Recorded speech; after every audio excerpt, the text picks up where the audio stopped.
do programa Evangelho com Graça, pela Lins FM 96.3. Deus tem nos abençoado grandiosamente. Sábado passado nós tivemos com a presença do escritor Gutierrez Fernandes, escreveu aí 2 grandes livros pela CPAD, e hoje nós temos uma participação muito especial, para mim até um tanto nostálgica, porque me remete ao tempo do meu primeiro contato com uma das principais disciplinas da sistemática, teologia sistemática, que é a escatologia, e nós oramos para que o Senhor nos abrisse essa oportunidade e recebemos assim um show de humildade e de disponibilidade. Eu quero só, antes de chamar a participação do reverendo Napoleão Falcão, já saudar aqui a Emily Stefani, que está conosco, está ali com seu papai e a sua mamãe, presbítero Júnior, irmã Keila.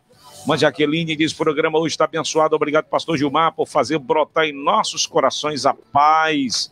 Muito bem, Ionara, Isanaira, muita gente aí conosco. Deixa eu apresentar e chamar já para entrar aqui ao vivo conosco o pastor Napoleão Ribeiro Falcão, que é filho de Joaquim e Eunice Falcão, nasceu em 9 de dezembro de 1948 na cidade de Lucena, litoral norte da Paraíba, portanto é nordestino como nós, paraibano.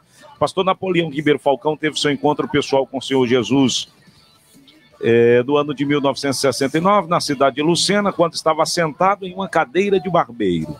Ali deu-se o maior e melhor momento de toda a sua vida, quando ouviu pela primeira vez o som festivo do Evangelho pelos lábios de um homem simples, porém cheio da graça de Deus. Pouco tempo depois de ter tido seu encontro pessoal com Deus, foi batizado com o Espírito Santo e com fogo. Com apenas 7 dias de fé, já havia entrado para a escala de auxiliar de trabalho e começado a pregar o Evangelho com apenas uma mensagem que se encontra no capítulo 20 de Êxodo, os 10 mandamentos. Logo no início do seu ministério, já via, pela graça e misericórdia de Deus, o Senhor salvar e curar os enfermos. Veio para o Rio de Janeiro em seguida e aos 9 meses de fé foi separado para o ministério pastoral. São 40 anos desta caminhada de bênção sem limites, como conferencista internacional e professor, tendo a oportunidade de levar preciosa semente em mais de 30 países, ganhando almas para o Senhor Jesus Cristo e preparando líderes. Atualmente, o pastor Napoleão Falcão reside em sua terra natal, João Pessoa, continua levando a palavra que salva, cura e batiza com o Espírito Santo. Escritor de vários livros e articulista das revistas das escolas dominicais, Napoleão Falcão é bacharel em teologia pelo Seminário das Assembleias de Deus e bacharel em teologia pela Faculdade Teológica de São Cristóvão Boy, no Rio de Janeiro, e existem outros títulos que, conhecendo, ainda que pela mídia social, ele certamente dispensa, porque é um homem que satisfaz com a graça de Deus. Pastor Napoleão Ribeiro Falcão, muito bem-vindo a mais uma edição do programa Evangelho com Graça. Enriquecidos estamos. Nosso programa, ele alcança aqui parte do nosso estado através da frequência e nas plataformas digitais. Gente de outros países certamente estão nos acompanhando. Bem-vindo, pastor. Obrigado, pastor Gilmar Carvalho Falcão. Mas eu estou entusiasmado com o seu timbre de voz, a sua locução adverbial, de um grande locutor profissional de FM. Bondade sua, meu pastor. Antes de entrar para o Evangelho, já foi locutor profissional? Não, meu pastor. Minha experiência com rádio é aqui o programa da igreja mesmo. Meu Deus, mas olha, os dons de Deus são muito interessantes. Tem pessoas que fazem um sacrifício, né, para ser e não conseguem ser. E outros não precisam fazer esse sacrifício porque são. Tem uns que pensam que são e não são. Tem uns que pensam que não são e são. Então, eu quero, neste momento, lhe agradecer um honroso convite para estarmos juntos, porque este é o meu maior prazer. Eu sou aquele novo convertido que, quando fala para dar testemunho de Jesus, as minhas mãos ainda gelam, ainda dá cólicas hepáticas do sistema nervoso sensitivos, porque a Bíblia não é um livro. Se fosse, era fácil de decorar. A Bíblia é o livro.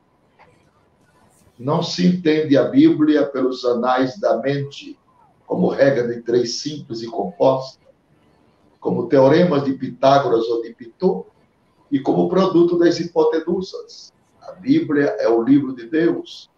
Só se discerne pelos anais da alma. Então precisa que este homem, antes de falar aos homens a respeito de Deus, fale a Deus a respeito dos homens. Porque aí entra o estado de dependência de Deus. Isso está no reino da pedagogia inicial de Cristo e dos seus introdutórios ensinamentos, de Mateus capítulo 5, quando ele disse: bem-aventurados os pobres de espírito. No reino das 8 bem-aventuranças, esta é a primeira. Pobre de espírito, no original grego, é dependentes de Deus.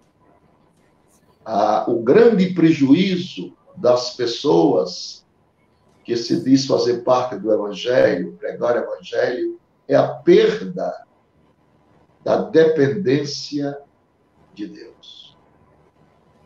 E se apartar da simplicidade do Evangelho. 2 enormes perdas. Com isso, você perde o crédito com Deus.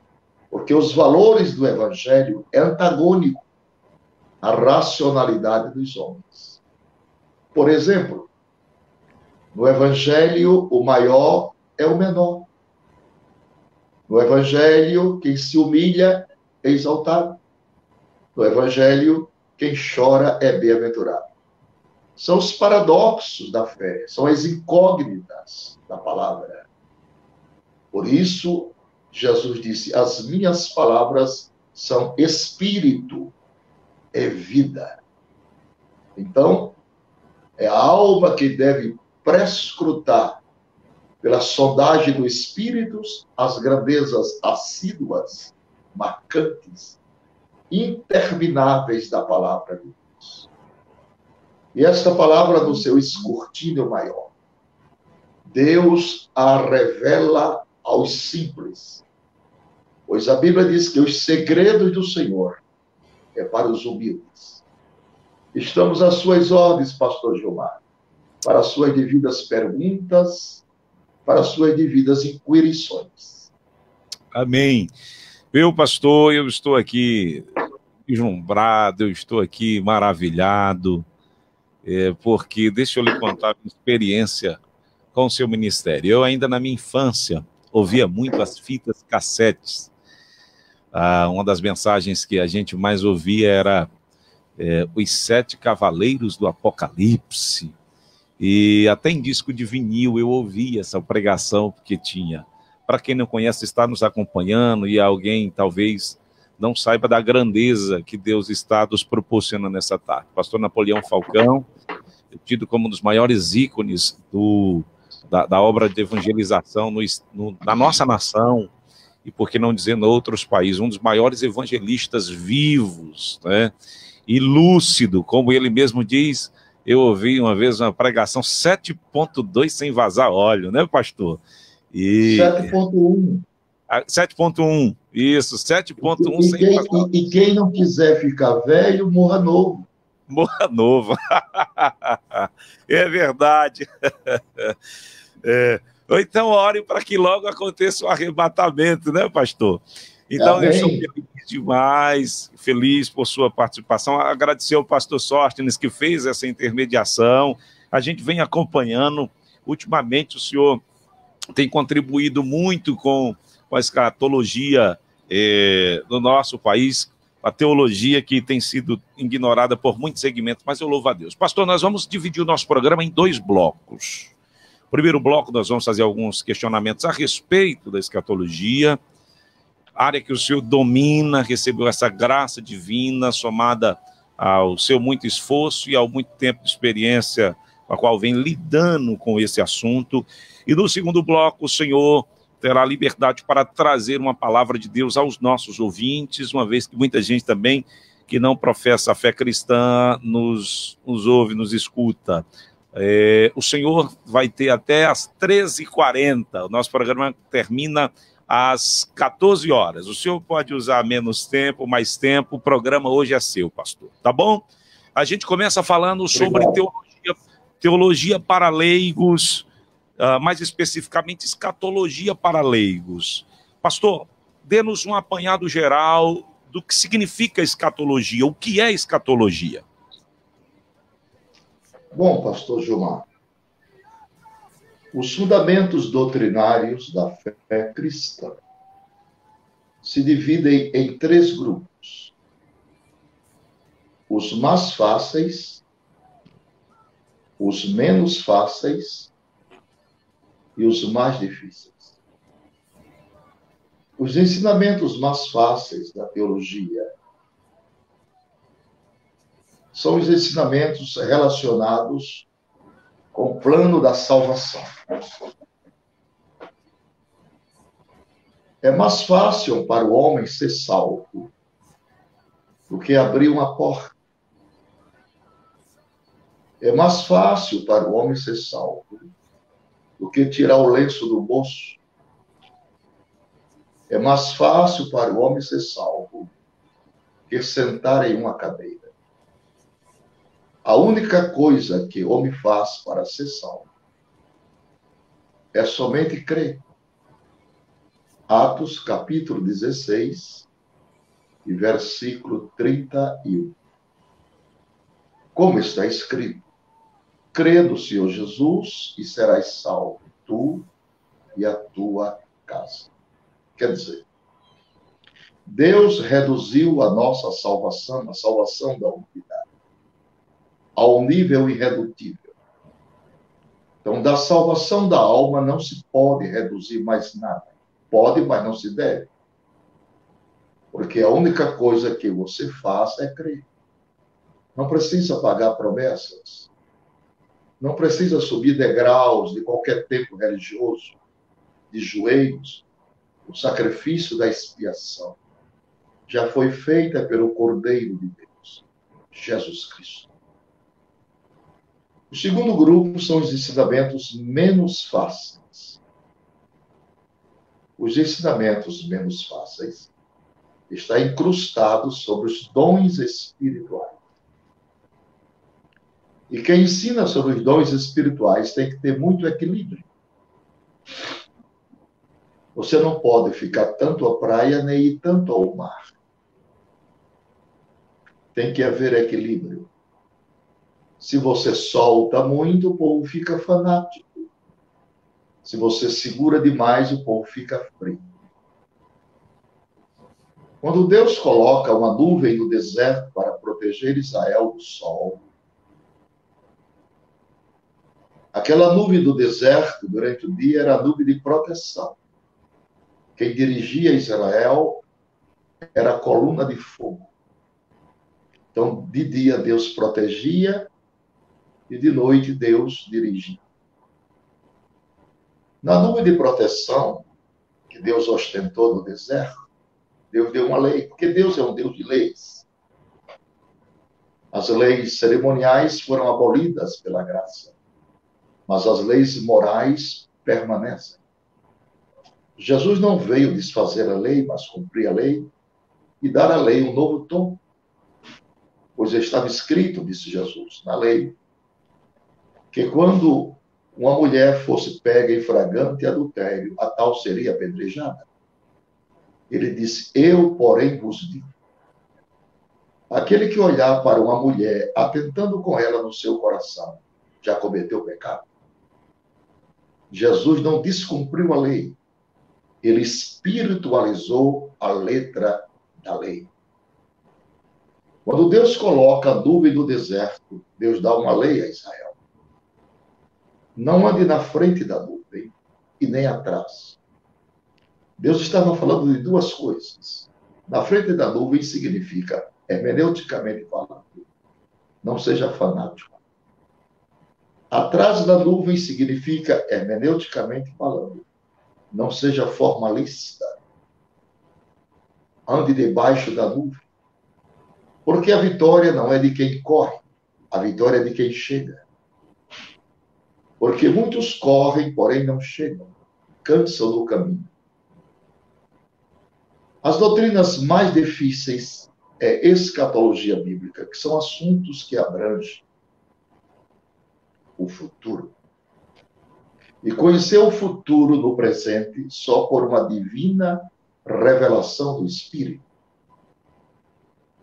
Uma das nobres funções do Espírito Santo da Terra não é somente convencer o homem do pecado, da justiça e do juízo. Uma das grandes funções do Espírito Santo na Terra é prescrutar a mente de Deus e revelar o seu querer à sua igreja.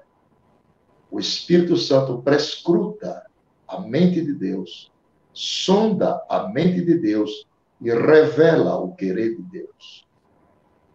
A outra nobre função do Espírito é transformar os nossos gemidos em palavras, como está escrito. O Espírito intercede por nós com gemidos inexprimíveis, porque nós não sabemos nem orar como é conveniente. Então, para adentrar a esta matéria que revela o futuro da humanidade, precisamos de uma dependência de Deus genuína. Porque estes segredos escatológicos é dado a contra-gota. O poço é muito fundo e o meu recipiente é muito pequeno. Mas as gotículas que cair neste pequeno recipiente, eu vou revelar. Então, escatologia é o tratado das últimas coisas. Por exemplo, morte, ressurreições, paraíso, estado intermediário, arrebatamento ou raptare, tribunal de Cristo ou bema, bodas do Cordeiro, vida em glória, grande tribulação, implantação do reino, julgamento das nações no vale de Josafá, ressurreição dos mortos, a segunda. Daniel 12:2, uns ressuscitam para o gozo eterno e outros para a vergonha e nojo eterno. Depois vem o juízo final, o trono branco e as glórias de Jerusalém. O Apocalipse se divide em sobremaneira. Os 3 primeiros capítulos são leis processuais das 7 igrejas da Ásia, que são aplicadas para a modernidade dos nossos dias. São períodos da igreja. Capítulo 4 de Apocalipse é o arrebatamento. Deus chama João para uma entrevista. O palácio de Deus tem 3 auspiciosas salas. Número 1, a sala do trono, ou sala dos despachos. Foi ali que Deus chamou João para uma audiência. A segunda sala é a sala do tesouro, onde estão computadas as riquezas do reino. Meu é a prata, meu é o ouro, diz o Senhor. E a terceira sala é a sala do banquete, da festa nupcial, da igreja com o Cordeiro. Tudo está pronto. João esteve lá, situou-se na praça da cidade. Ele viu a árvore da vida no meio da praça. Ele contemplou o muro da cidade de jaspe. 12 portas de pérolas. Ele viu o incandescente rio da água da vida, claro como um cristal, translúcido e transluzente, que saía do limiar do trono. Ele entrou na sala do trono. Ele viu um trono ocupado e ele descreve. E aquele que está sentado sobre o trono É semelhante à pedra de jaspe, divino, santo, absoluto, eterno, meio, indescritível. Ele viu o arco celeste, a aliança de Deus com Noé. Ele escutou vozes, trovões e relâmpagos. Ele situou-se na frente do trono e viu 4 tronos, ocupados por 4 seres viventes, 4 querubins, que olhavam na direção do trono e diziam: Aleluia, aleluia, aleluia. Santo, santo, santo. Os 24 anciãos, que representam a igreja do Velho e Novo Testamento, patriarcas e apóstolos, tiravam as coroas das cabeças e deitavam no trono e diziam: Aleluia, digno é o Cordeiro que foi morto, mas vive para sempre. Isso está no capítulo 4 de Apocalipse. O capítulo 5 é o livro da redenção e os seus 7 selos. O capítulo 6 é os 4 cavaleiros do Apocalipse e os 7 selos de juízo que serão sancionados na grande tribulação. O capítulo 7 é os mártires na glória. O capítulo 8 e 9 é o toque ajuizador das 7 trombetas. O capítulo 10 é o anjo com o livrinho na mão. Aquele anjo aponta na direção de Cristo. O capítulo 11 é as 2 testemunhas. Mistério. Ninguém sabe quem são. O capítulo 12 é a mulher e o dragão, que não pode ser a igreja e nem Maria. Porque o nascimento de Jesus foi virginal, e a igreja não é mulher, é noiva do Cordeiro. A mulher ali direciona profeticamente, analiticamente, exegeticamente para Israel. O capítulo 13 é a besta do mar e a besta da terra. O capítulo 14 é os 144 mil selados. O capítulo 15 e o 16 é o último juízo. São as 7 salvas da ira de Deus. O capítulo 17 é a grande profanação religiosa. A mulher vestida de escarlate. O capítulo 18 é a grande queda da Babilônia. 4 vozes parturientes da queda de Babilônia. Um sistema mundano, terrível e deplorável. O capítulo 19 tem 2 ações. As bodas do Cordeiro e a batalha de Armagedon. O capítulo 20 é o milênio Israel, o milênio e a terra, o milênio e Jesus, o milênio e a igreja. O capítulo 21 é o sancionamento do trono branco, o juízo final, quando os livros serão abertos. E o capítulo 22 encerra o livro com as 7 glórias matinais de Jerusalém. Escatologia é um assunto extraordinariamente belo, lindo. Mas precisamos da dependência de Deus e da aquiescência do Espírito Santo para entendermos e descortinar esses grandes mistérios. São Paulo disse que aquilo que os olhos nunca viram, os ouvidos nunca escutaram, ao coração dos humanos nunca foi revelado. São estas coisas que Deus preparou para aqueles que o amam. De tal forma que fiquemos centrados nessa expectativa e nessa esperança. Porque o maior acontecimento do planeta Terra dar-se-á a qualquer momento.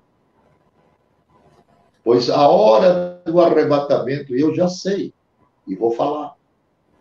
A hora do arrebatamento está em Mateus capítulo 24, verso 44.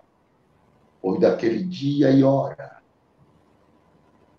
a hora virá em que não penseis. Como está escrito, Mateus 24, verso 44.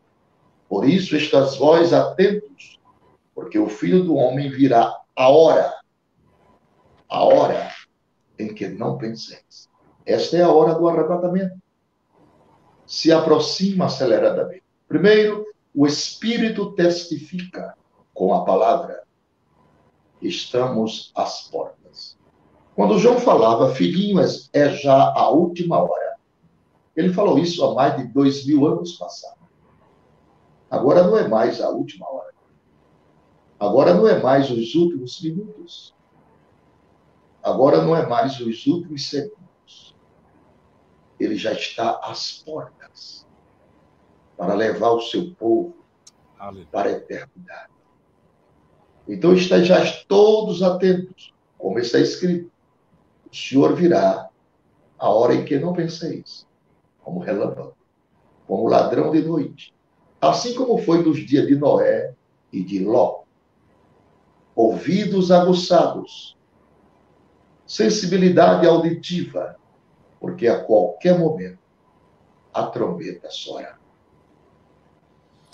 Meu Deus, a gente não pode nem respirar, viu, pastor Napoleão, para não perder. Os ouvintes aqui estão eufóricos, meu WhatsApp aqui não para de mensagens dos irmãos da igreja. Gente, eu falei para vocês, hoje nós teríamos de ter aqui pelo menos 10 horas de programa para a gente extrair pelo menos 1% do que Deus tem dado ao pastor Napoleão. E mais do que uma definição de escatologia aí, de uma maneira bem acessível, nós ouvimos um sumário da escatologia, mais do que um sumário da escatologia, nós ouvimos aí um esboço do Apocalipse, mais do que o esboço do Apocalipse aí, nós ouvimos uma síntese do livro da Revelação e como fomos enriquecidos para os jovens pregadores, para os obreiros aí, os pequenos insights aí, as sementes, já tem mensagem aí para pregar o ano todo, gente, em poucos minutos, nós louvamos a Deus, temos aprendido. Pastor, ultimamente o cenário mundial tem apontado exatamente para essa brevidade da volta de Cristo. É óbvio, o arrebatamento opera sobre a lei do sigilo, a vinda de Cristo ela é iminente, é um fato certo e líquido. Nós estamos aguardando a interrupção da suspensão desse evento, que em breve será executado, e cremos nós que estaremos aí nas melhores condições participando das bodas do Cordeiro. Dado a todo esse cenário, nós temos também algumas teologias que têm procurado desfigurar aquilo que a gente vem crendo há muito tempo, como o pensamento que fomenta o progresso da humanidade, e essa ideia que fomenta o progresso da humanidade procura construir aqui na Terra um governo de homens perfeitos, violando aquilo que nós aprendemos a respeito do acontecimento das últimas coisas, bem como também sobre a volta de Jesus. E aí eu faço uma segunda pergunta, que é suficiente. Eu acho que 2 perguntas aqui já foram suficientes assim para serviu por 10 programas, viu, pastor Napoleão? E aí a gente vira o bloco, ouve uma canção e o senhor vem e prega para a gente. A pergunta é, o arrebatamento, ontem mesmo eu pregava na igreja e eu pregava no texto de Romanos 13:11, sobre o despertar do sono, uma vez que o apóstolo estava dizendo conhecer o tempo. A minha pergunta é, o que é o arrebatamento? Como que ele vai se processar? Quem são aqueles que participarão do arrebatamento? E se esse fato, de fato, está mais perto do que a gente imagina? Não quero, porém, irmãos, que sejais ignorantes acerca dos que já dormem, para que não vos entristeçais como os demais, que não têm esperança. Porque se cremos que Jesus morreu e ressuscitou, assim também aos que em Jesus dormem, Deus os tornará a trazer com ele. Dizemos, pois, isto pela palavra do Senhor, que nós, os que ficarmos vivos para a vinda do Senhor, não precederemos aos que dormem. Porque o mesmo Senhor descerá do céu com alarido, voz de arcanjo, trombeta de Deus. Os que morrerem em Cristo ressuscitarão primeiro. Depois nós, os que ficarmos vivos, seremos arrebatados juntamente com ele nas nuvens, a encontrar o Senhor dos ares, e assim estaremos sempre com o Senhor. Portanto, consolai-vos uns aos outros com estas palavras. É claro que a palavra arrebatamento não se encontra nos originais. Mas a palavra arrebatamento, ela é latina, que significa raptar, tirar com muita força de um lugar para outro lugar. Haverá 7 grandes propósitos na vinda de Cristo. Primeiro, levantar dos túmulos os mortos em Cristo. Segundo, transformar e arrebatar os vivos. Terceiro, galardoar os servos fiéis. Quarto, julgar as nações vivas. Quinto, restabelecer o trono de Davi. Sexto, livrar a Israel. E sétimo, estabelecer um governo teocrático em Jerusalém. Este é o processo, essa é a espinha dorsal do arrebatamento da igreja. A igreja será arrebatada antes da grande tribulação.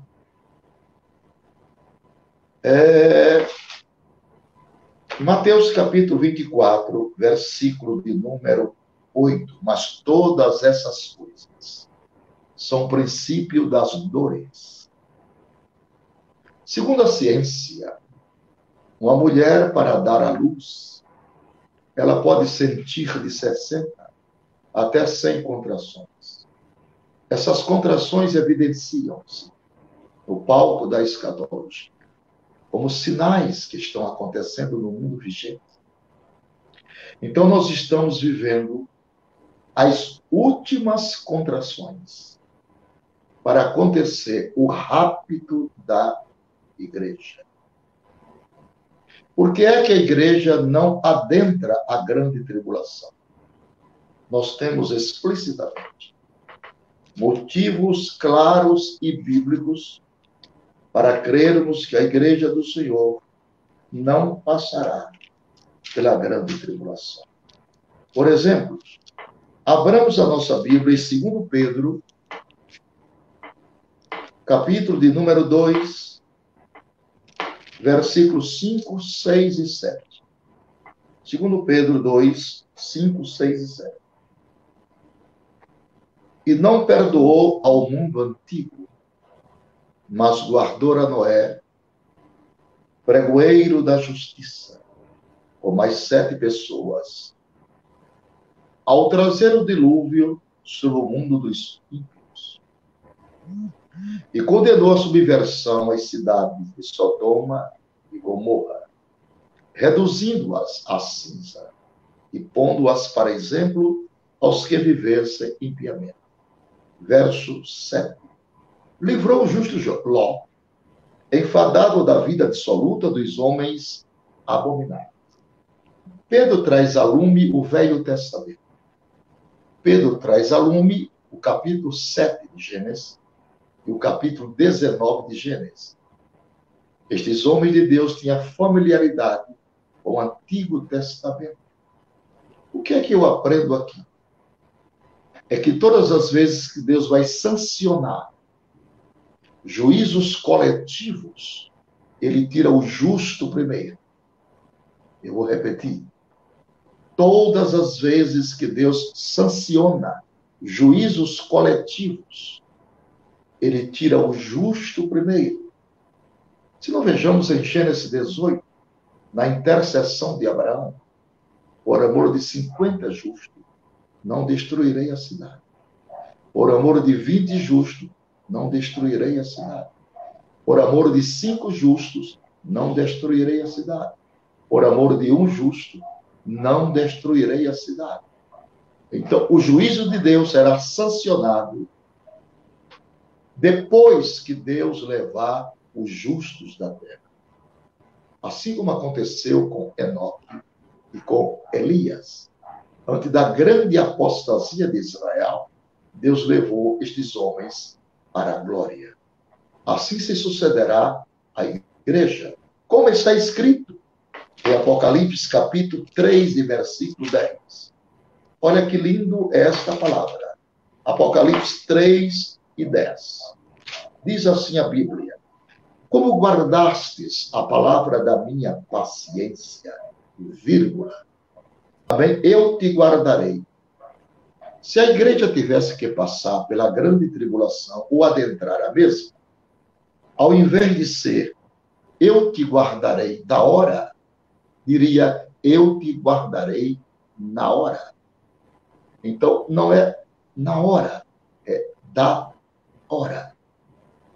Então, a grande tribulação é para judeus especificamente e para gentios. Se não vejamos o que está escrito, Daniel 9, 24.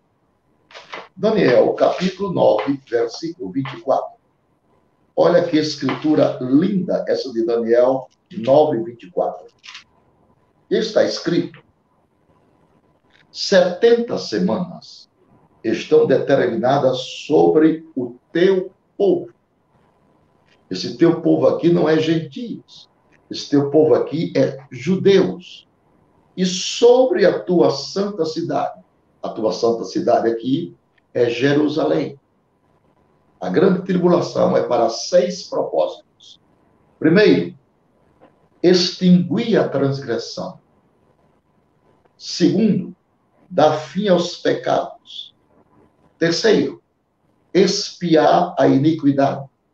Quarto, trazer a justiça eterna. Quinto, selar a visão e a profecia. E sexto, ungir o santo dos santos. Então, a grande tribulação é para judeus e para gentios, e não para a igreja. Abramos também a nossa Bíblia, em 1 Tessalonicenses, capítulo 1, versículo 10. Está escrito: e esperar dos céus a seu Filho, a quem ressuscitou dos mortos, a saber, Jesus, que nos livra da ira futura. Ainda em 1 Tessalonicenses, capítulo 5, versículo 9, está escrito: porque Deus não nos destinou para a ira, mas para a aquisição da salvação. Salvação aqui é livramento por nosso Senhor Jesus Cristo. Então, para quem é a grande tribulação? Para judeus e para gentios. A grande pergunta é esta: haverá salvação na grande tribulação? Sim. Porque a política de Deus é não perder o homem. Para isso, ele enviou 7 dispensações e 8 alianças para salvar o homem. O estômago espiritual de Deus digere até Manassés. Manassés foi o homem mais ímpio da terra. O primeiro infanticida do planeta, matador de crianças. A polícia pegou Manassés nos espinhais, levou para a prisão. Ele se arrepende e Deus perdoa Manassés, restaura-lhes o reino e ele termina o seu reinado em plena comunhão com Deus. Então, a política de Deus é não perder o homem. Por isso, Deus manda 3 evangelhos, boas novas, boas notícias. Evangelho da graça, pregado pela igreja há mais de 2000 anos. Evangelho eterno. Este evangelho eterno não será pregado pela igreja mais. Será pregado por 3 anjos na grande tribulação, conforme está escrito em Apocalipse, capítulo 14, versículo 6. A Bíblia diz que quando o anticristo erigia a imagem da besta, exigia um culto universal, 3 anjos povoam o céu atmosférico, trazendo nas mãos o evangelho eterno e gritando: não adorem a besta, nem a sua imagem, adorem a Deus. Todos aqueles que não adorarem mais a besta, a esse sistema religioso e político, serão decapitados, serão mortos. e comparecerão no céu como mártires. Como está escrito em Apocalipse capítulo 7, versículo 9.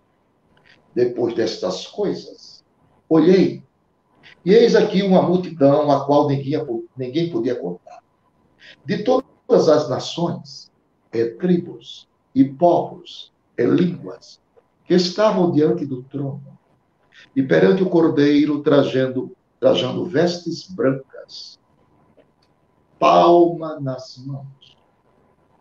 A igreja não recebe palmas, a igreja recebe pedra branca e o novo nome. O versículo 13 faz uma pergunta. E um dos anciãos me falou dizendo, estes que estão de vestes brancas, quem são? E de onde vieram? O verso 14 responde, estes são os que vieram. Gramaticalmente, a Bíblia está certa. Aqui não diz, estes são os que vieram da grande tribulação. Não. Não é uma contração da preposição. É uma preposição simples. Estes são os que vieram de grande tribulação. De todas as tribulações vigentes, desde a Idade das Trevas, ao período medieval, ao Coliseu de Roma, à noite de São Bartolomeu na França, e as demais tribulações que os cristãos passaram e foram mortos e decapitados como heróis da fé. Este povo receberão palma nas suas mãos.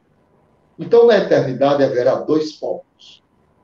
A igreja, com pedra branca e novo nome, e os mártires, que receberão palma nas suas mãos.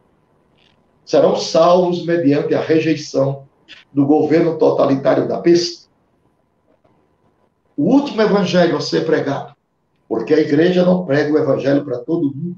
Não. O evangelho da graça não é pregado para todo mundo. O evangelho da graça é pregado a todas as gentes. O evangelho pregado a todo mundo é o evangelho do reino, o evangelho do milênio. E este evangelho do reino não é o nosso. Será pregado em todo mundo, então virá o fim. O evangelho do reino será pregado por os judeus fiéis, a quem Deus selecionará. E naqueles dias ninguém vai dizer, quer aceitar Jesus como Salvador? Não. É quem quer aceitar Jesus como seu rei. Ele será rei de justiça, rei de Israel e rei de toda a terra. Como está escrito, os reinos de Deus vieram a ser do seu Cristo, e ele reinará por 1000 anos. Esta é a última dispensação de Deus com os homens. Dispensação da inocência, consciência, governo humano, patriarcal, lei, graça e milenar. Estamos vivendo as vésperas do grande acontecimento. Primeiro, dar-se a ressurreição dos mortos em Cristo. Existem na Terra 5 grandes oceanos, 7 grandes mares. Oceano Atlântico, Pacífico, Índico, Glacial Ártico e Glacial Antártico. O oceano mais profundo da Terra é o Pacífico. Eu já atravessei ele algumas vezes. Não há nada, mas de avião. De Los Angeles até Tóquio é 13 horas em cima do Pacífico. Ele tem 11.000 metros de profundidade. Nos recônditos seletos do Pacífico, onde estão os pântanos, equilíbrio dos mares, as placas tectônicas, estão restos mortais dos crentes fiéis que morreram em naufrágio, comidos por tubarões famintos há milênios. Eles ressurgirão, porque Deus não perderá a identidade de nenhum deles. Todos estão gravados na palma das suas mãos. Isto é um grande mistério da ressurreição. A Bíblia diz, e o mar dará aos seus mortos que neles haviam. Então, todos os mortos em Cristo ressuscitarão primeiro. Depois, nós, os que ficarmos vivos, seremos transformados e arrebatados para encontrar o Senhor dos ares, Assim como Eliezer, mordomo de Abraão, foi buscar uma noiva para seu filho, trazendo montada em um camelo, encontrando o filho do seu senhor no campo, isto é, nos ares. Assim será na vida de Cristo. O Eliezer da graça, o Espírito Santo da verdade, levará a noiva até os ares, onde está o Filho do Homem. E de lá dos ares, ele leva a igreja para a tenda de Abraão, para o reino dos céus, para as bodas do Cordeiro, para a sala do banquete. Está tudo preparado. Os céus ainda está em desordem, porque falta a igreja entrar para pôr em ordem. A Bíblia diz: Deus tornará a congregar em Cristo as coisas que estão nos céus e as coisas que estão na terra. Congregar é pôr em ordem. Falta a igreja chegar no céu para a ordem divina entrar no seu devido apogeu e complemento. Filhinhos, é já os últimos instantes. Devemos estar atentos, porque o Senhor virá a hora em que não penseis.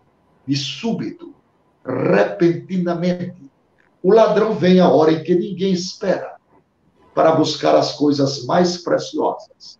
E o que mais Deus tem de precioso nessa vida aqui é a sua igreja, a sua noiva, os eleitos de Deus, aqueles que deixaram o mundo para viver em Cristo Jesus, como está escrito.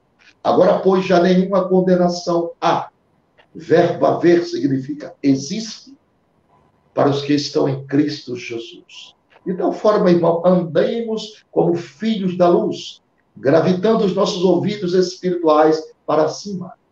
A palavra antropologia quer dizer estudo do que olha para cima. Jesus disse: quando estas coisas, estes sinais, começarem a acontecer, olhai para cima, porque a vossa redenção está próxima.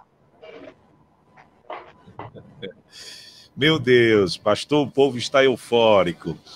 Eu louvo a Deus, eu sou pastor aqui há 2 anos e alguns meses, e nós temos recebido de Deus essa direção de trabalhar o ensino.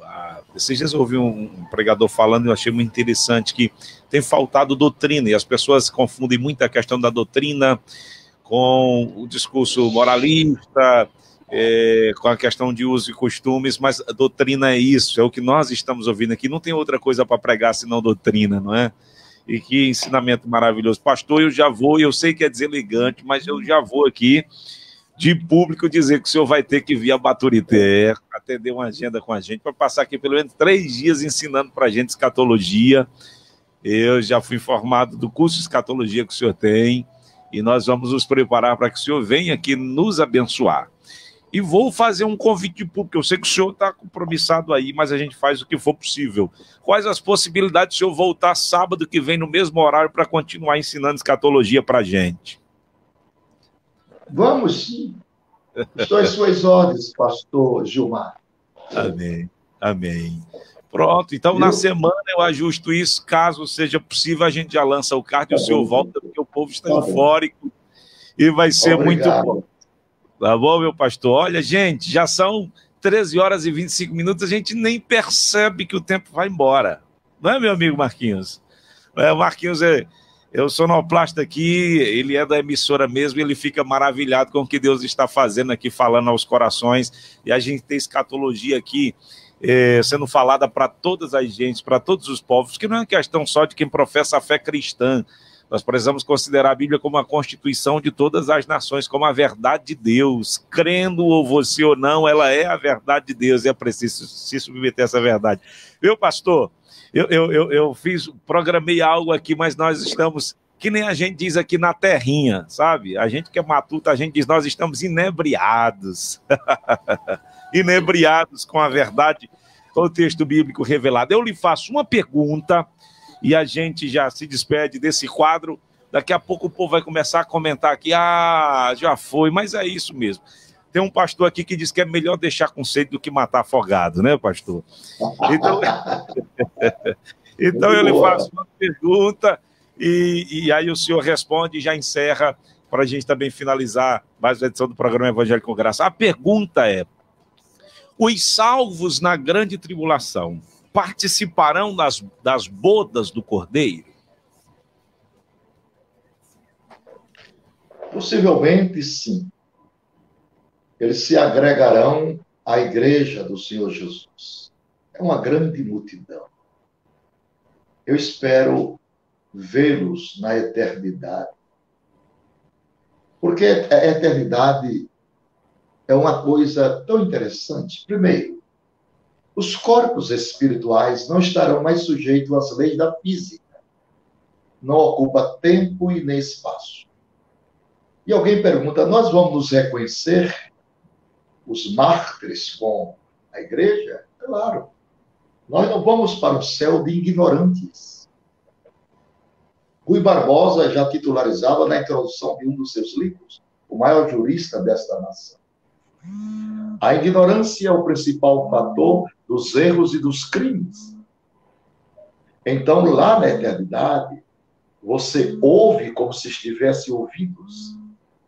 Você fala como se estivesse boca. E você vê como se estivesse olhos. A comunicação da eternidade é pelo olhar. Os irmãos martirizados que estão em corpos glorificados. E a igreja que foi arrebatada. Duas grandes e célebres multidões de salvos. Lá na eternidade, pastor Gilmar, eu olho para você e você olha para mim. E no olhar, nós vamos dizer um para o outro: a pena, valeu a pena. Porque estamos em perfeita unidade com o Espírito Santo. Por isso que, na velha dispensação, os homens não podiam ver a Deus neste corpo mortal. Mas no corpo espiritual, sim. Porque João disse assim, e ainda não foi manifestado. Isso é futuro. O que haveremos de ser. Mas sabemos que quando ele, pronome pessoal, se manifestar, seremos semelhantes a ele, porque assim como é, o veremos. Então eu espero encontrar com todos os mártires da grande tribulação, formando a grande igreja, o grande coral, dos crentes arrebatados, dos mortos ressuscitados e os dos mártires glorificados. Jesus Cristo, já correu até lágrima no canto do olho aqui, meu pastor. Valeu a pena de fato, valeu a pena e é isso que nós aguardamos, a nossa caminhada com Cristo. Nós estamos chegando aos minutos finais, o povo aqui já lamentando, nós vamos fazer o esforço, vamos orar aí durante essa semana para, ser possível, o agendamento do senhor voltar aqui para tratar. O pastor Napoleão não tem uma grande versatilidade somente na área da escatologia. Eu tenho acompanhado também sobre a cristologia, as últimas aulas, o senhor tem falado sobre a humanidade de Cristo, sobre a divindade de Cristo, e a gente vai continuar aprendendo. Eu louvo a Deus porque a ponte intergeracional ela continua mantida. Nós temos sofrido ultimamente com este dano onde novos estudiosos, novos teólogos, novos obreiros estão esquecendo dessas referências que nos traz uma segurança, uma doutrina tão consistente. Eu sou um jovem pastor, filho de pastor, mas estou sempre de olho nessas referências que são grandes expoentes, que há muito tempo vem produzindo teologia, conhecimento para nós, tá? Meu pastor, se despeça aí, os últimos minutos, fique à vontade. Eu já lhe agradeço intensamente pela disponibilidade de ter participado conosco. Travou? Eu quero, neste momento, pastor Gilmar, lhe agradecer de todo o meu coração pela oportunidade e privilégio de estarmos juntos nesta live. Que Deus em Cristo continue abençoando.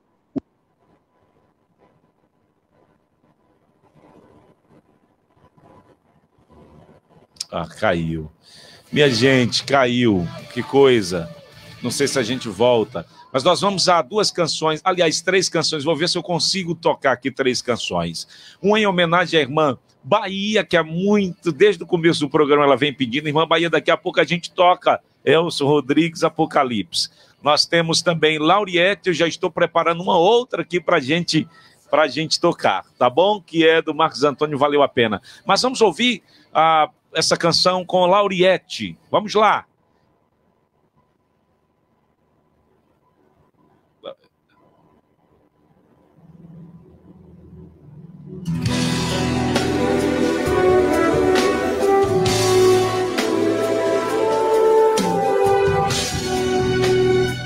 Opa, pastor voltou, deu um probleminha. Meu pastor, faça as suas considerações finais. A tecnologia assim, dá uma travada, é natural. É verdade. Obrigado, pastor Gilmar Carvalho, pela oportunidade, pelo privilégio. Eu gosto muito de rádio, muito. Eu fui locutor de rádio há algum tempo aqui na Paraíba. Eu gosto muito de rádio. Então, muito obrigado, parabéns por este programa e pela programação. Saudação de paz para o senhor, família, ministério e a igreja nesta região. E conte comigo para o próximo sábado, ao meio-dia, estarmos juntos novamente, viu? Fechado, maravilha. Vou já comprar fogos ali para soltar, pastor. Esses momentos obrigado, eles precisam ser lembrados, tá bom? Obrigado, um abraço. Obrigado ao pastor Sóstenes, nosso amigo, que é um irmão querido e precioso. Quando eu for aí à sua igreja, a igreja que você pastoreia, eu vou com ele, viu? Ele vai comigo. Amém, amém. Sóstenes é um amigo querido. A gente está, às vezes, por outra lá em Morada Nova. É uma referência para nós do Estado. Meu pastor, muito obrigado pela sua atenção, pela humildade. A missionária Virgínia, sua esposa, toda a sua família. Esteja cônscio que nós estaremos agora o adotando em nossas intercessões, em nossas orações, uma vez que o Senhor muito nos abençoou, tá? O Senhor passa a ser mais estimado ainda pela nossa igreja. Deus abençoe, cheiro no coração. Um abraço, pastor. Até sábado. Pai do Senhor, um abraço, pastor João. Até sábado.